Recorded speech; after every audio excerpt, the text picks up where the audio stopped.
this video, I'm going to talk about my favorite faction, the Forgefathers, out of Deadzone Outbreak.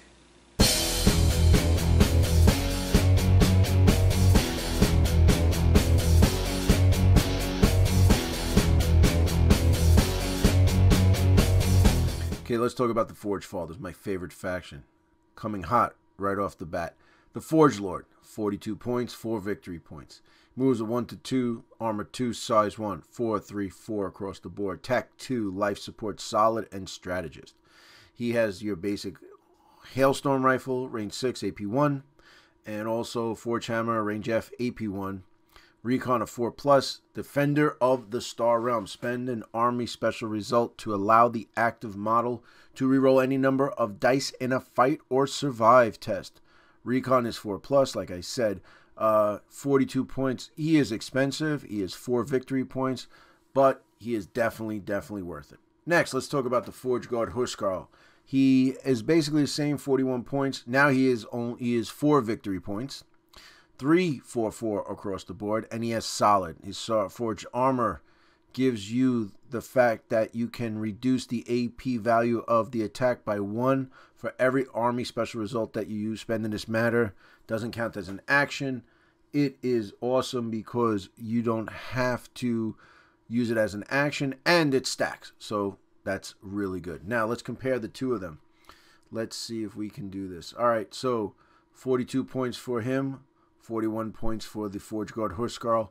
Basically, the Forge Lord fights better. Forge Guard Huskarl shoots better. It's a toss-up, whatever you want. They're both really good. Okay, Recon is the same. I kind of like the Forge Lord, but the Forge Guard Huskarl hasn't let me down yet. So it's really up to you. Play them out. Let me know how it goes. You can fill it in below. Tell me how it goes. Chief Brocker. He has the same stats all the way across the board, 26 points, 2 VPs. He does have Dismantle. Dismantle is a new rule, and basically what it says.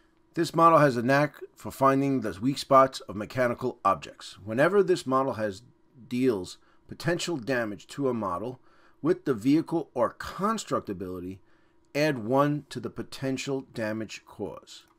So basically he is going to, because he is an engineer, because he puts stuff together, he works the forge a lot, he's able to find the weaknesses in mechanical devices, things like that. So, you know, adding +1 to potential damage is actually pretty good. His splat is Strike You Lucky. I don't really care for the splat because a lot of people don't play with items, and if you don't, it becomes a dead splat. So, I think in the future that needs to be addressed and it needs to be changed because it really just isn't good in my opinion. Okay, here we go. Brand new. The Thorgrim Huskarl. He is 30 points and 3 victory points. Moves on a 1-2. Armor 1, size 1, 4, 3, 4. Attack 1. He has a Hailstorm Pistol, which is weight of fire 1, range 4. And also he has a new weapon. Two-handed Heat Hammer, range F, AP 2, knockback. His splat is Thunderstrike. I'm proud of this one. Spend an army special result to allow the model with the hammer to perform a range 2, frag 2. Attack as a special action once during his activation. Cannot use this by an Iron Ancestor. So anyone with a hammer can throw their hammer, bring it back. Basically God of Thunder, Thor-like, getting your Viking on with this. Pin the guy, and then you come in and you smash their face open with the AP2 hammer. He is a great leader. Fights on a 4, shoots on a 4, saves on a 4, fights on a 3, excuse me, and just great. I love him. I've been using him, and he's a lot of fun. Steel Warrior Huskarl. Basically exactly the same. Too Stubborn to Die is his splat. You can roll 3 dice survive test. You got to get 2 successes with no modifiers from command dice, and it removes 1 damage token. So, beginning of your turn, if you have 2 or 3 splats and you want to heal up some guys, doesn't matter who it is, just roll this. Most of the survives are 4, so you have a really good chance of saving a wound. This comes in very handy. He is still a solid leader. That's 5 leaders from the Forgefathers. All are good. Even the Chief Brocker is good other than his splat. So you got a lot to think about. It helps you with your army building and what you want to do. There's a lot of diversity just from these 5 leaders. Let's move on to the troops. The Brocker.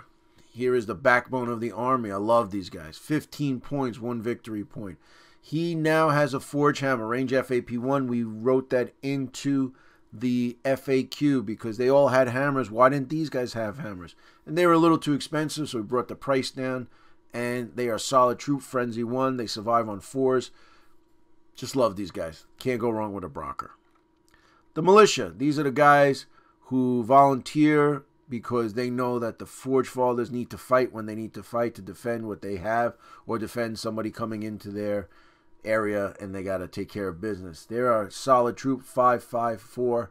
Still have that hailstone rifle. Everybody's got it.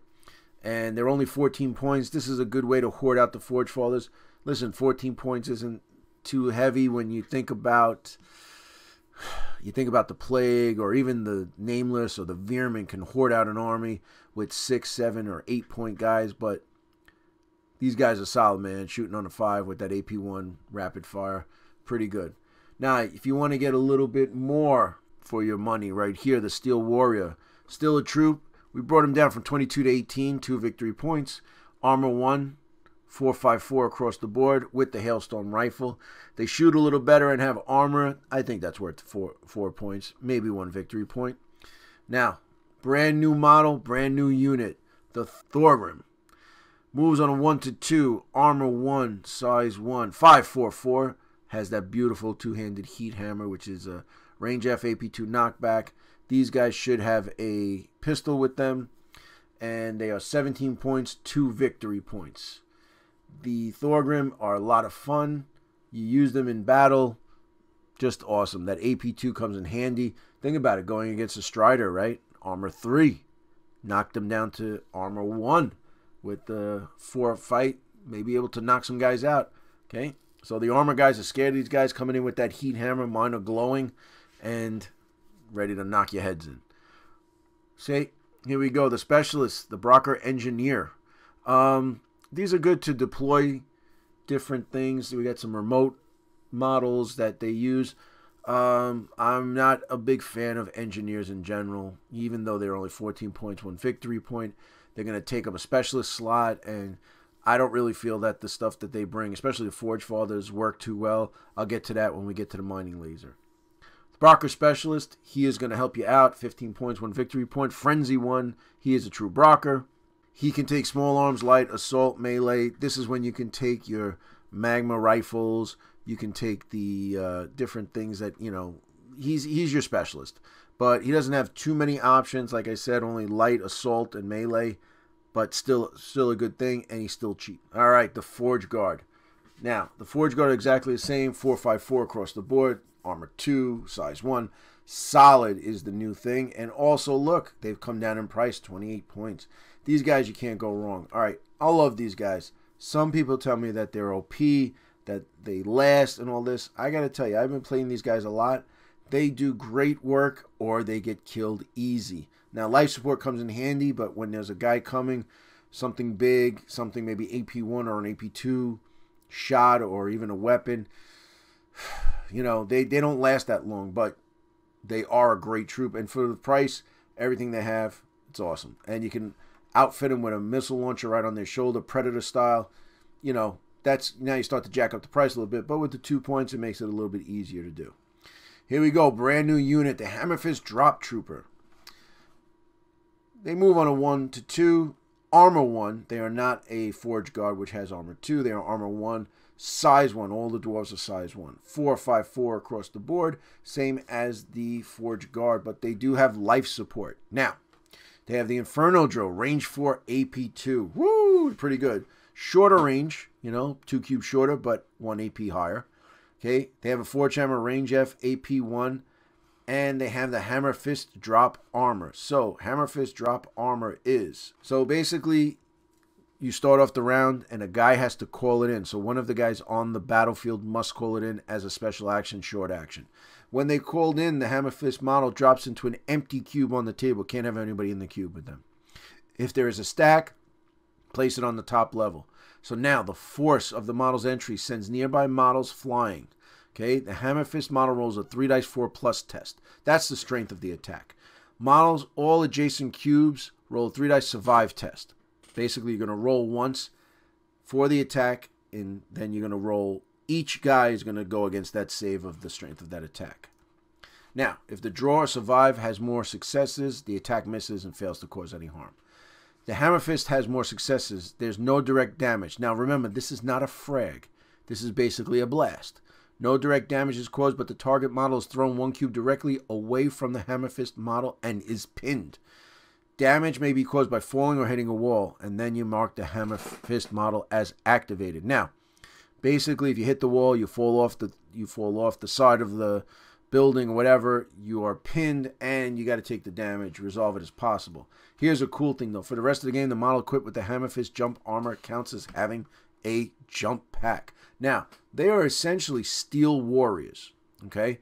That's what they are. Once you're done, they have armor 1, you know, but they have that awesome drill, the Inferno drill, and they also have a Forge Hammer. So if you take the Thurgrim, he could throw it a little bit, and he could, you know, use the, you can use the Splat and then shoot the Inferno drill, short range, but whatever. So you got to be really careful with these guys. You can put them on top of stacks, make them snipers. You can drop them into objectives, getting guys off objectives, all that cool stuff. So, you know, they're a cool unit to use. Let me know how you use them. I want to know how everyone else is using them because I use them a certain way. I want to see how you guys do it. Steel Warrior Specialist, the Storm Rage Veteran. So basically, he's 18 points from 22. Same as the Steel Warrior. He comes stock with the range 6, AP 1 rapid fire. But here's where it goes. They have light automatic, explosive, assault, heavy automatic, and assault. So basically, you take them. You would never take them and just give them the range 6, AP 1 Hailstorm Rifle. There's no reason for that.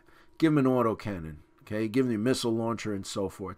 These are the specialists. These are the guys that take the armor killers. They're the ones who take the it burns. You know, they're the specialists with the cool weapons.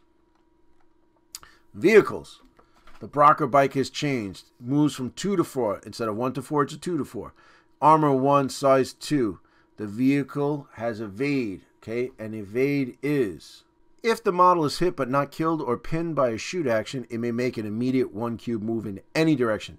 This may generate a fight as normal. So what that means is, if you get shot at and you survive, you can make a 1 cube move anywhere you want. That's good. Get into cover, get out of cover, get onto a objective, get somewhere to be advantageous. Just, you know, whatever. Say you're going really fast, you get shot at. This is a way for him to get out of the way, or they get shot and it ricochets off and, like, you know, ping, and he moves to the side. So it's a pretty cool rule. It's not earth-shattering. It's just something cool that they have, and we like it. The Infernal Drill is basically the same thing as before. Mining lasers, range 24, AP3 heavy. Okay, it has now the construct ability. I'll be honest with you. This one is tough because it's really hard to get a laser weapon to make good shots or line up sight or whatever when it comes to Deadzone. If you put Deadzone in a place where very densely packed, line of fire is blocked by a lot of things, it's hard to get these guys going because they can't go up on levels without a ramp. They don't fly. They move 1 to 2, but they have a heavy gun. I've never had good luck with these guys. So if you do use an Inferno Drill and you've had luck in the past, let me know in the comments below. I'd love to hear how you do it to help me get my game up. The Iron Ancestor is the same as before. All walkers now have solid construct and beast. 44 points, 3 victory points. That's him naked. He has no arms. You got to add the arms later on. Here's the deal. Fire control has been nerfed. So in the old days, you shot fire control if you had 2 guns. Let's say you had 2 autocannons. You would shoot your 2 autocannons, and then you can shoot them again with fire control. You can shoot both weapons, I'm sorry, and then you use a command dice, shoot them both. Now, if you have fire control, you can shoot both weapons. But if you use a command dice, you can only shoot one of those weapons. It seems that a lot of guys were saying that it was overpowered, and by not nerfing it, it's, you know, they're going to just run the table and stuff. But here's the thing. If you take, let's say 2 weapons, or you take the power claw with the incinerator underneath it, the flamethrower, you're talking 60 points. So to have fire control that shoots 2 things, I think would be okay. I didn't have a problem with it before, but the rules committee, we felt that it was changed because of people were saying that it was overpowered. I didn't necessarily agree, but for now, just the way it is. Now, we could always change it later, but let's see what happens. The Thor pattern, our ancestor, he is solid, construct, beast, frenzy 2 now. He's got frenzy 2. Of course he does. Why shouldn't he? He has 2 hammers. He's come down to 55 points, 5 victory points. Woof. This is a real drain on your points here for the faction. He's really a one-trick pony. Twin Forge Hammers, range FAP2. You got to get him up into there, so you're going to waste some move dice on him. Moving in, though, he'll be bigger than everybody in combat and whatnot. This is a combat beast, literally, walking through there, just trying to kill people with the double hammers. So, it's a fun unit to use. Just know that sometimes they won't get into combat, maybe round 2, luckily 2 or 3. So you have to walk up the board. All right, here we go. Here is our armory, the burst pistol, hailstorm. Here is our two-handed heat hammer. I love these things. And here we go, the hailstorm rifle, your magma rifle, magma cannon, missile launcher, your hailstorm auto cannon, one of my favorites right there. Dragon's Breath is pretty cool, just I don't really like to use it that much. Twin hailstorm auto cannon, throw that on your Iron Ancestor. And all these weapons are fantastic because, of course, they're made by the Forgefathers. Only new weapon that we have here, anything new, is the two-handed heat hammer. It's 8 points, 1 victory point, range F, AP2 knockback.